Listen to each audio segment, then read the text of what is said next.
नमस्कार दोस्तों, स्वागत है आपका आज के मुख्य समाचारों में। यहां पर आपको देखने को मिलेंगे आज की तमाम बड़ी खबरें मुख्य समाचार ब्रेकिंग न्यूज अपडेट्स के रूप में। चलिए दोस्तों, जान लेते हैं आज की पहली बड़ी खबर। राष्ट्रपति द्रौपदी मुर्मू का देश के नाम संबोधन, भारत की अंतरिक्ष में छलांग, जन कल्याण योजना और G20 के साथ अमृतकाल पर भी की बात। जी हां दोस्तों, राष्ट्रपति द्रौपदी मुर्मू ने 75वें गणतंत्र दिवस की पूर्व संध्या पर गुरुवार को राष्ट्र को संबोधित करते हुए कहा कि मैं देश को शुभकामनाएं देती हूं। कल के दिन हम संविधान के प्रारंभ का उत्सव मनाएंगे। संविधान की प्रस्तावना हम लोग से शुरू होती है। ये शब्द हमारे संविधान के मूल भाव को रेखांकित करते हैं। लोकतांत्रिक व्यवस्था पश्चिमी लोकतंत्र की अवधारणा से कहीं अधिक पुरानी है, इसलिए भारत को लोकतंत्र की जननी कहा जाता है। उन्होंने आगे कहा कि हमारा देश स्वतंत्रता की शताब्दी की ओर बढ़ते हुए अमृत काल के प्रारंभिक दौर से गुजर रहा है। हमारे गणतंत्र का 75वां वर्ष कई अर्थों में देश की यात्रा में एक ऐतिहासिक पड़ाव है। इसके बाद दोस्तों, अगली बड़ी खबर। तेलंगाना में अधिकारी के पास 100 करोड़ की संपत्ति मिली। एसीबी ने 40 लाख कैश, 2 किलो सोना, महंगी घड़ियां और गैजेट्स जब्त किए। जी हां दोस्तों, तेलंगाना सरकार में अधिकारी शिव बालाकृष्णन के ठिकानों से 100 करोड़ से अधिक की संपत्ति जब्त की गई है। उनके पास से 40 लाख रुपए कैश, 2 किलो सोना, 60 महंगी घड़ियां, 14 स्मार्टफोन, 10 लैपटॉप, अचल संपत्तियों से संबंधित कई दस्तावेज और नोट गिनने वाली मशीनें मिली है। एंटी करप्शन ब्यूरो यानी कि एसीबी की 14 टीमों ने बुधवार को बालाकृष्ण और उसके रिश्तेदार के राज्य भर में 20 ठिकानों पर रेड की थी। Balakrishna Telangana real estate regulatory authority के सेक्रेटरी भी हैं। Balakrishna Hyderabad metropolitan development authority के डायरेक्टर भी रह चुके हैं। इसके बाद दोस्तों, अगली बड़ी खबर। राम मंदिर की दानपेटी से जुड़े फर्जी वीडियो पर आई ट्रस्ट की सफाई, बताया अब तक मिला कितना चंदा। जी हां दोस्तों, राम मंदिर में रामलला की प्राण प्रतिष्ठा के बाद मिलने वाले चंदे को लेकर चर्चा हो रही है। इसे लेकर अलग अलग दावे किए जा रहे हैं। राम मंदिर ट्रस्ट के कार्यालय प्रभारी प्रकाश गुप्ता ने बताया कि 22 जनवरी को हमारे दान काउंटर पर लगभग 6 लाख रुपए नगद आए,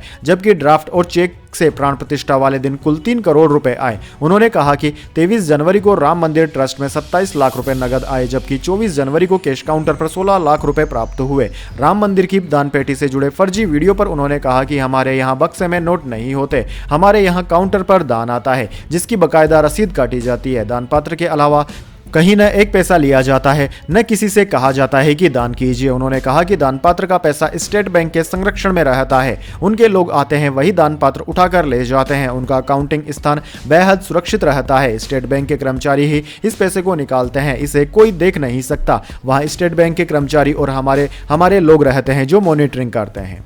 इसके बाद दोस्तों, अगली बड़ी खबर। मोदी बोले, पहले की सरकारों ने शासकों जैसा बर्ताव किया, समाज को बांटकर सत्ता पाई। मौसम खराब था तो दिल्ली से बुलंदशहर कार से पहुंचे। जी हां दोस्तों, प्रधानमंत्री मोदी ने गुरुवार को बुलंदशहर में जनसभा की। उन्होंने कहा कि पहले की सरकारों ने शासकों जैसा बर्ताव किया, जनता को अभाव में रखा और समाज को बांटकर सत्ता पाते रहे। मौसम खराब होने के चलते पीएम ने दिल्ली से बुलंदशहर का 90 किलोमीटर का सफर कार से तय किया। पीएम ने यहाँ 20,000 करोड़ रुपए के प्रोजेक्ट्स का लोकार्पण और शिलान्यास किया। करीब 30 मिनट के भाषण में पीएम ने यूपी के पूर्व सीएम कल्याण सिंह को भी याद किया। उन्होंने कहा कि इस क्षेत्र ने देश को कल्याण सिंह जैसा सपूत दिया, जिन्होंने राम काम और राष्ट्र काम दोनों के लिए अपना जीवन समर्पित किया। आज वो जहां है, अयोध्या धाम को देखकर आनंदित हो रहे होंगे। यह हमारा सौभाग्य है कि देश ने कल्याण सिंह और उनके जैसे अनेक लोगों का सपना पूरा किया। इसके बाद दोस्तों, अगली बड़ी खबर। 2 दिन के लिए रुकी भारत जोड़ो न्याय यात्रा, राहुल गांधी पहुंचे दिल्ली। जी हां दोस्तों, कांग्रेस नेता राहुल गांधी भारत जोड़ो न्याय यात्रा से 2 दिन का ब्रेक लेकर गुरुवार को दिल्ली पहुंचे। यात्रा शुक्रवार 26 जनवरी और शनिवार 27 जनवरी के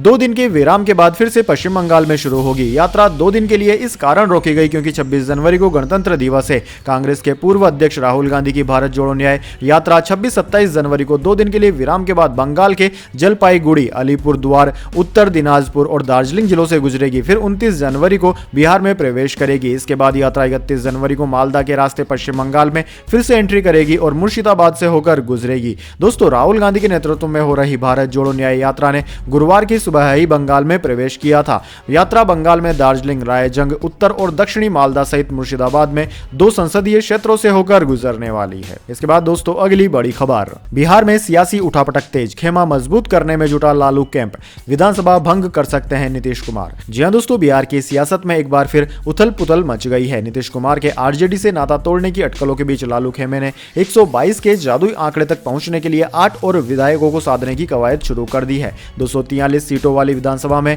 फिलहाल सीटों का गणित कुछ इस तरह है। RJD plus Congress plus left की सीटों को मिला लिया जाए तो 79 प्लस 19 प्लस 16 यानी कि 114 का नंबर आता है। मतलब साफ है कि बहुमत के लिए 8 विधायकों की कमी है। लालू खेमा इन्हीं 8 विधायकों को साधने में जुट गया है। वहीं नीतीश कुमार अपने आवास पर जेडीयू के प्रमुख नेताओं के साथ बैठक कर रहे हैं। लालू जादुई आंकड़ा जुटा लें, इससे पहले ही नीतीश विधानसभा भंग कर सकते हैं। इसके बाद दोस्तों अगली बड़ी खबर, कर्नाटक के पूर्व सीएम सेठार कांग्रेस छोड़कर भाजपा में लौटे। 7 महीने पहले टिकट कटने से नाराज होकर पार्टी छोड़ दी थी।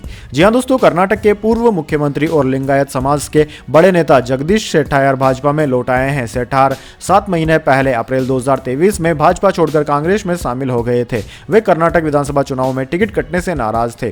दिल्ली भाजपा कार्यालय में गुरुवार को केंद्रीय मंत्री भूपेश यादव की मौजूदगी में शेठार ने भाजपा की सदस्यता ग्रहण की। इस दौरान पार्टी मुख्यालय में शेठार के साथ पूर्व मुख्यमंत्री वीएस येदियुरप्पा और कर्नाटक के प्रदेश अध्यक्ष बीवाई विजेंद्र भी मौजूद थे। इसके बाद दोस्तों अगली बड़ी खबर, दिल्ली यूपी सहित 5 राज्यों में ठंड का रेड अलर्ट। बिहार में ठंड से स्कूली बच्चे की मौत, अपर सचिव समेत 3 अफसरों पर एफआईआर।